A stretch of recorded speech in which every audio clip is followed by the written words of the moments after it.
বড় ভাই ছোট ভাই ভুলে যাবো কিন্তু একদম গায়ে যাবো জায়গায় আমার কি ভালোই বলা কিন্তু ভাই ওই গুন্ডামি করতেছেন এখানে। থাবড়া কান লাল করে দিব বেয়াদব মাইয়া, যা বাড়ি যা।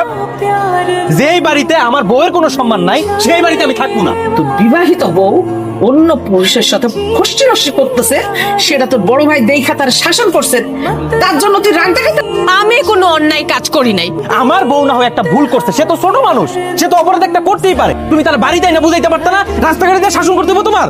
ধইরা মারলেই ভালো হইত, কারণ সে বাড়ির বউর মতো কোনো কাজ করে না। তাহলে আজকের পর থেকে এই বাড়িতে আমি থাকবো না, আমি চলে যাই। এমন রাগ করো না ভাই। তোমারে আমি আমার মনের এই আসনটার মধ্যে জায়গা দিলাম, কিন্তু আজকের পর থেকে তোমার সেই আসন থেকে আমি নামানি। তোর মতো জানোয়ারের ভাই থাকার থেকে না থাকাই ভালো। তোমার নিয়ে দিয়েছো এতই সমস্যা, আমিও যাইতাছি গা। ভাই ভাই ওর মাফ তো দুটো পায়ে ধরি ভাই, আমার ভুল হয়ে গেছে ভাই, আমার মাফ করে দে। তুই যা করবি আমি তাই করুম। আমি যা কমু তুমি সব শুনবা তো? সব শুনুম, সব শুনুম। তাহলে সকালে করো।